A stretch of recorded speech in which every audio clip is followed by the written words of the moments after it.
क्या आप जानते हैं कि न्यू साउथ वेल्स और विक्टोरिया के प्रीमियर कम कर्मचारियों वाले एरियाज से बेहतर स्किल्ड माइग्रेशन के मांग में शामिल हो गए हैं। बिजनेस, हेल्थ पर टूरिज्म के लीडर नई फेडरल सरकार से स्किल्ड वीज़ा एप्लीकेशंस के लिए अप्रूवल में तेजी लाने की मांग कर रहे हैं क्योंकि वे देश भर में लेबर की कमी से जूझ रहे हैं। पूरी जानकारी के लिए इस वीडियो को अंत तक देखें और हाँ, वीडियो को लाइक और शेयर करें और हमारे चैनल को सब्सक्राइब करना न भूलें।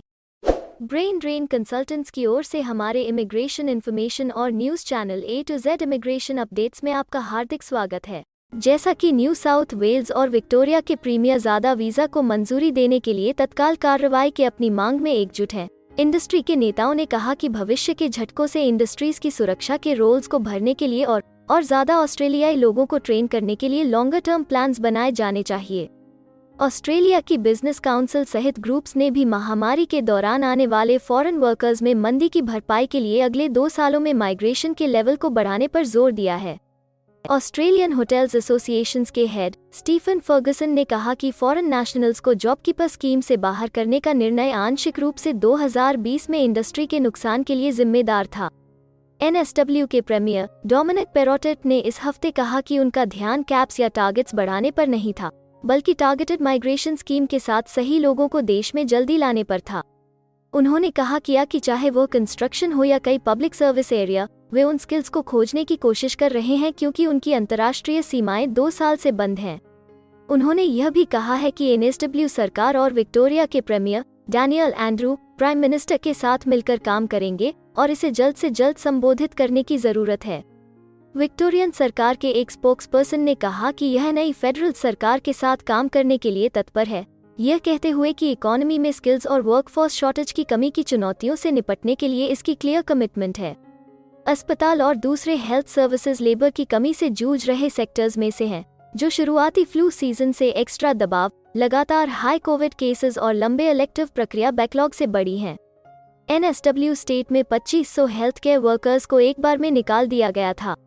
ऑस्ट्रेलियन मेडिकल एसोसिएशन के प्रेसिडेंट डॉक्टर ओमर खुर्शीद ने फेडरल सरकार से विदेशों में ट्रेन डॉक्टर्स की भर्ती को आसान बनाने के लिए अपनी बहुत सीमित पॉलिसी को एक्सपैंड करने की मांग की।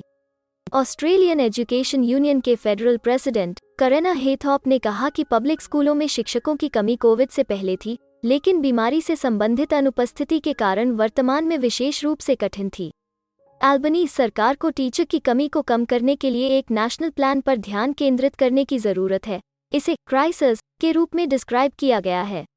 ऑस्ट्रेलियन रिटेलर्स एसोसिएशन के चीफ एग्जीक्यूटिव पॉल ज़ारा ने कहा कि कुछ कंपनियों को स्केलेटल स्टाफ और लिमिटेड ओपनिंग आवर्स के साथ काम करने के लिए मजबूर किया जा रहा है।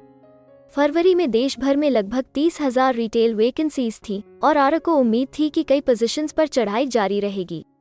उन्होंने कहा कि इनमें से कई फ्रंटलाइन रोल्स हैं, लेकिन वे एक पैरेलल स्किल्स क्राइसिस देख रहे हैं और स्पेशलिस्ट स्किल सेट्स जैसे ई-कॉमर्स, डिजिटल ट्रांसफॉर्मेशन और मर्चेंडाइज प्लानिंग हाई डिमांड में हैं।